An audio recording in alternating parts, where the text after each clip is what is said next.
हम from club zero और आज हम बात करने वाले हैं एंटरप्रेन्योरशिप के बारे में। ठीक है, तो बेसिक फंडा क्या है आज के टॉपिक का कि एक तो देखो यार सोशल मीडिया ने काफी ज्यादा हाइप दे रखी है एंटरप्रेन्योरशिप को। क्या यार एंटरप्रेन्योर की डेफिनेशन उन्होंने लिटरली चेंज कर दी। एंटरप्रेन्योरशिप आज के टाइम पे क्या हो रखा है कि एक बंदा जो फाइनेंशियली फ्री है, काफी लेविश लाइफ जी रहा है, समझ रहे हो, उसके पास महंगी गाड़ी है, अच्छा खासा घर है, अपनी लाइफ अपने टर्म्स पे जी रहा है। एंटरप्रेन्योर को उनने ऐसा कर दिया, समझ रहे हो। तो मैक्सिमम लोग ना सोशल मीडिया पे लाइफस्टाइल सेल करने की कोशिश कर रहे हैं कि अगर आप एंटरप्रेन्योरशिप को परस्यू करोगे तो आपको ऐसी ऐसी लाइफ मिलेगी।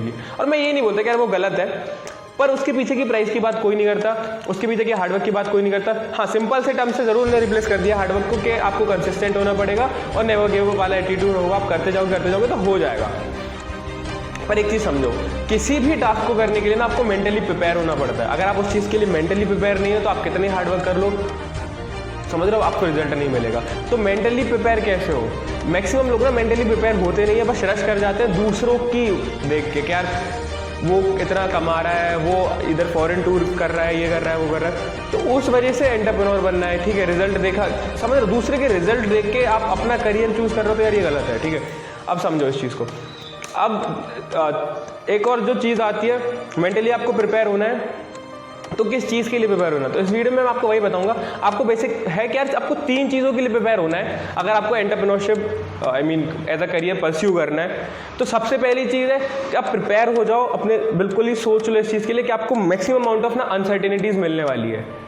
अब अनसर्टेनिटीज से क्या है, देखो अगर आप सपोज जॉब लेते हो ना तो आपको एक प्री डिफाइंड काम मिलता है, आपको वो करना होता है, समझ रहे हो, ज़्यादा दिमाग लगाने की जरूरत नहीं है। आपको क्या करना है, डू एज इंस्ट्रक्टेड वाला काम मिलता है कि आपका बॉस आता है, आपको ऐसा ऐसा काम देता है, ये करना है, आप वो करते हो। पर एज अ एंटरप्रेन्योर की लाइफ में क्या होता है, अगर सपोज आपका कोई प्रोडक्ट है तो आपको उसकी मार्केटिंग में भी ना इतनी अनसर्टेनिटी रहेगी कि आप कॉम्पिटिटिव वालों का, कॉम्पिटिटर्स का आप प्राइसिंग देखोगे, क्या इसके रिस्पेक्ट में कुछ प्राइस रखूँ या फिर ये प्राइस बेटर रहेगी, मेरी क्वालिटी के अकॉर्डिंग तो ये ठीक रहेगी। तो काफ़ी अनसर्टेनिटीज़ रहेगी। ठीक है, अगर हायरिंग अभी करूँ नहीं करूँ, लोन लूँ या नहीं लूँ। और दूसरी चीज़ क्या है, अनसर्टेनिटी कभी खत्म नहीं होने वाली है एंटरप्रेन्योर की लाइफ में। अगर आप स्टेबल भी हो जाओ, आप बहुत बड़ा बिजनेस एम्पायर भी बना लो, तो अनसर्टेनिटी रहेगी, पहले दिन जैसी थी आखिरी दिन भी वैसी ही रहेगी, पर आपके डिसीजन शायद बेटर हो जाएंगे, पर अनसर्टेनिटी रहेगी। ठीक है, तो इस चीज़ के लिए प्रिपेयर हो जाना।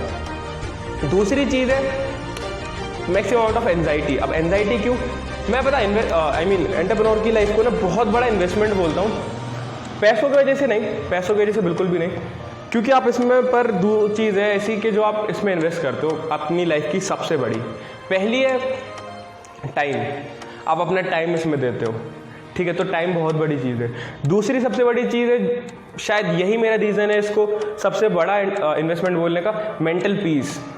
समझ रहे हो, आप अपना मेंटल पीस, अपने इमोशंस इसमें देते हो। अगर आप एंटरप्रेन्योर बनना चाहते हो, आप इस करियर को परस्यू करते हो, तो ये चीज़ आप देते हो, आपका मेंटल पीस थोड़े टाइम के लिए ना काफ़ी हिल जाता है। तो समझो इस चीज़ को। और अब जब आपने 2 चीज़, ये चीज़ आपने इन्वेस्ट कर दी, तो आप चाहोगे कि आपको अच्छा रिटर्न मिले। तो पर आपको यार उस चीज़ के लिए प्रिपेयर होना है कि आपने 1 साल काम किया, 2 साल काम किया, यहाँ कोई गारंटी नहीं है कि आपको ना यार रिजल्ट मिलेगा ही मिलेगा। ठीक है, समझ रहे हो, तो प्रिपेयर इस चीज़ के लिए रहो, समझ रहे हो, वर्स्ट टाइम के लिए प्रिपेयर रहो कि हमेशा प्रिपेयर रहो कि आपको रिजल्ट नहीं मिलने वाला। रिजल्ट नहीं मिलने वाला इन द सेंस कि आपने अगर पूरा पैसा भी अपना लगा दिया, पूरा टाइम आप उसको दे रहे हो, 100% अपना दे रहा है उसके अंदर, तब भी कोई गारंटी नहीं है कि आपको यार रिटर्न मिलेगा। तो काफ़ी लोग अभी बोल रहे होंगे ऐसा नहीं होता, पर भाई हर साल ना बहुत सारे एंटरप्रेन्योर्स आते हैं, बहुत सारे स्टार्टअप्स आते हैं, पर फेल हो जाते हैं। क्यों? ज़रूरी नहीं है ना कि आपको जैसा आप सोच रहे हो वैसा ही हो। तो इस चीज़ के लिए प्रिपेयर रहना। तीसरी चीज़ है एक्सपेक्ट करना छोड़ो।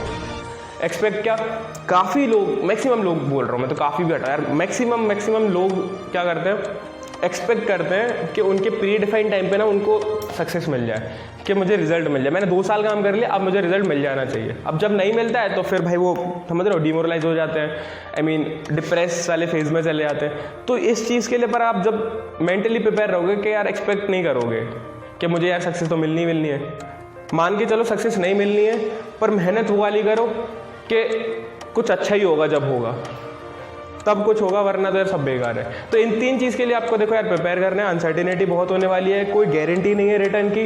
तीसरी चीज़ है यार कि एक्सपेक्ट करना छोड़ दो। ठीक है।